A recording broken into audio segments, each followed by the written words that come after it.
Shortly after our Trunks arrives at the Dragon Ball Multiverse tournament, he is confronted by both Android 17 and 18, both of which recognize him immediately and begin talking trash about him hiding, and this is where he's been all this time, showing that in their universe, their Trunks has been missing for quite some time. But Trunks quickly warns them that if they take one step closer, that he is going to eviscerate them. Remember, this Trunks is the one that did this.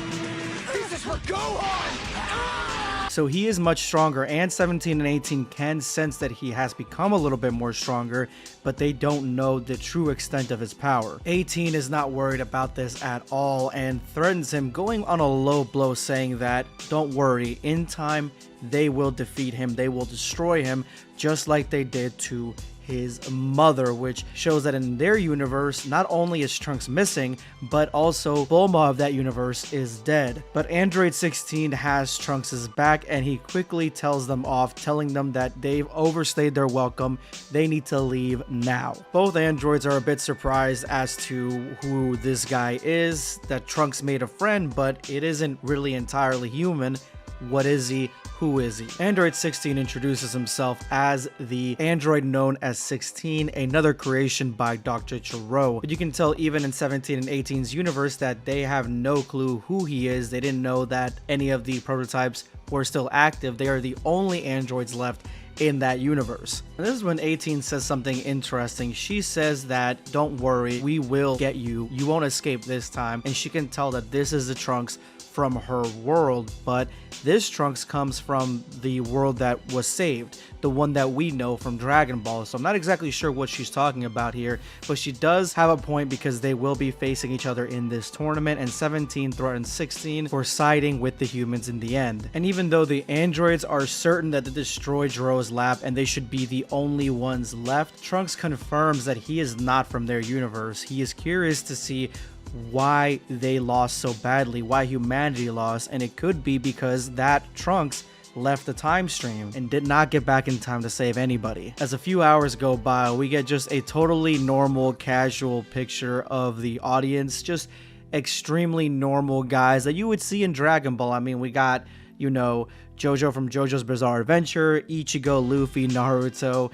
We even got the guy who likes to cheat during Hunter x Hunter. We get Midoriya, we get the assassin from Hunter x Hunter. Actually, a lot of characters from Hunter x Hunter, but we also get Fairy Tail, All Might. They are all here, really living in the spirit of the multiverse setting. Waiting for the tournament to start, they scope out one of the contestants, the one with the creature in her belly, still pregnant, and hasn't really been shown in multiverse at all, but more than likely is going to have a huge part to play later down the line. And Trunks is curious as to why she is the strongest in her universe, like what the hell happened in that reality to make a pregnant person of royalty the strongest in that world. But 16 points out that it's not her that is the strongest, it's whatever is emitting from her stomach that has a lot of energy, a lot of strength and strange power coming from it. And that is when we get the introduction to what I would call the prime Dragon Ball multiverse team, the one that we see as the closest to maybe our own Dragon Ball Z squad, but with the difference of Vegeta and Goku permanently fused. And it's actually nice to see Bra before the Majin Bra incident that took a lot of chapters out of Dragon Ball Multiverse. Because remember, this is a flashback to the very beginning of the tournament, things that we didn't get to see,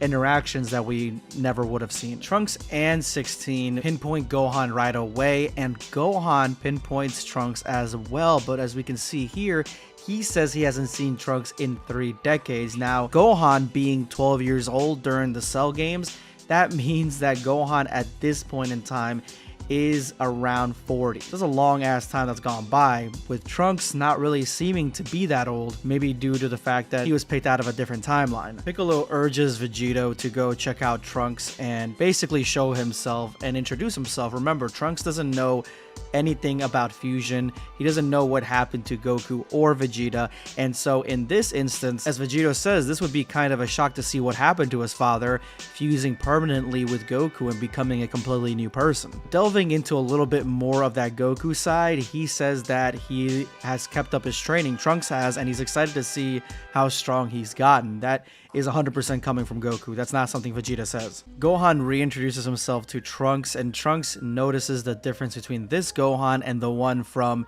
his world, the one that became his master. Obviously, this Gohan is probably the closest one to the one that we know in Dragon Ball Super. Times of peace has made Gohan soft, although we can't really take that into account too harshly because Gohan does fight on and become one of the strongest, but I believe it might be the other Gohan that looks almost identical to this one, the one that actually trained. But you can tell that the way that Salagir and company drew Gohan's interaction with 16, Gohan is extremely excited to see 16 because of what happened from his world and how big a part 16 played in Gohan's childhood, and 16 is excited to see Gohan as well. Trunks doesn't recognize most of the people that are with Gohan. Remember, this is the future and their family has grown exponentially, so Gohan gives him the lowdown real quick on exactly who everybody is, introducing his family to him, explaining everybody, even trying to go a little bit into Bra and what makes her special. Trunks says something here that really feeds into what Vegeta says, and to me, I absolutely love this interaction because he remembers that Goku sacrificed himself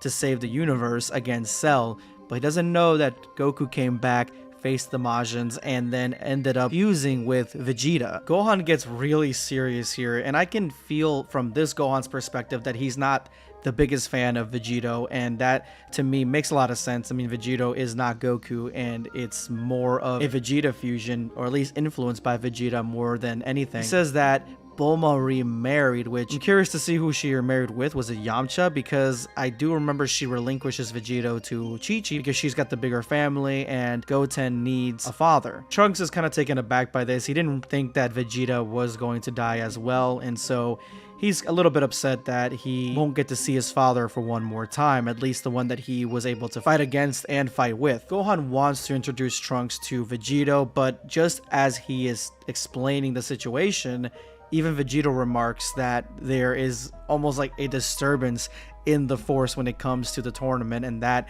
is obviously going to be Cell. Remember, this Cell is from a universe obviously where he wins. He's a little bit stronger than he was before, even coming with one of the Cell Juniors, shocking everybody, and he notes that the only one really worth anything here in this group, at least that he can sense, what he loses to Bra when she becomes Majin, but the only one he can sense is Piccolo, that maybe give him some trouble, but at that point he hasn't met the big gun yet. So little Gohan, now all grown up, and Trunks is also with him. How delightful. The sons of Goku and Vegeta that delivered me so many opportunities are now standing before me again. Perhaps coming here was wise after all. The chance to kill Gohan a second time and 3 times for Trunks would make for excellent warm-up, a perfect way to showcase my complete power. Gohan leaves Trunks' side because he needs to protect his family. Obviously, this is the beginning of the tournament. They don't know if these monsters, the villains, are going to act up, which some of them do at the end, but he doesn't know that at this point, and he doesn't know that Cell will play by the rules for the most part, so he needs to go back and defend who he's got most important to him. Cell, the biological demon of terror, is now here. How can this be happening? Even after so many years, I'm still not at that monster's level. We're all in grave danger if Cell makes a move. That bastard Jiro, he deserves a fate worse than hell for creating so much pain and suffering across the multiverse. I would kill him myself if given the opportunity. To think my world brought to the brink of destruction is actually one of the lucky ones. How sad is that? Boo comments on Cell and comments that Cell is the monster that destroyed everything and almost killed humanity, was the worst villain at the time until he showed up, which is kind of cool to see Boo even acknowledge Cell, but he knows that Cell would never become as strong as him.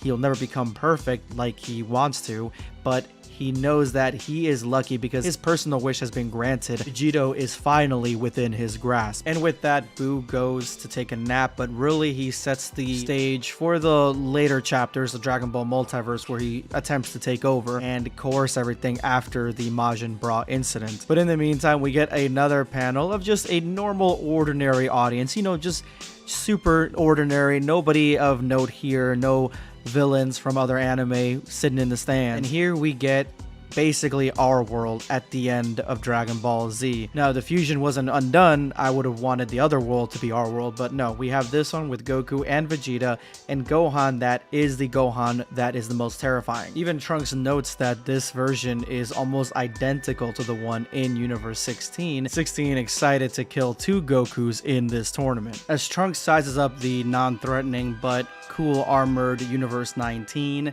Broly enters the picture. And this is why I like Trunks, and I like this version of Trunks. He is the Trunks that is super worried about basically what ends up happening in the obvious. There are way too many threats in one spot in this tournament, and having Broly here is just icing on the cake. Even 16 notes that this might be the strongest warrior in this roster. Even though Trunks sees the writing on the wall, he knows he's not strong enough to defeat most of these people here, especially with, you know, the Goku, Vegeta, and Cell variants, but he is going to try, and at least he can test his limits as to what his real power actually is. And Trunks is happy to see his father one last time, even though earlier it kind of got ripped from under him. He is now going to introduce himself, and of course introduce himself to Goku, and he's happy to see him alive and well. And with the tournament about to start, we just get a super normal shot again of the crowd, you know, no legends of anime here. And finally seeing essentially the beginning stages of the tournament of the multiverse finally begins, and we get to see all of this through Trunks' perspective. Subscribe for more content. Or perish.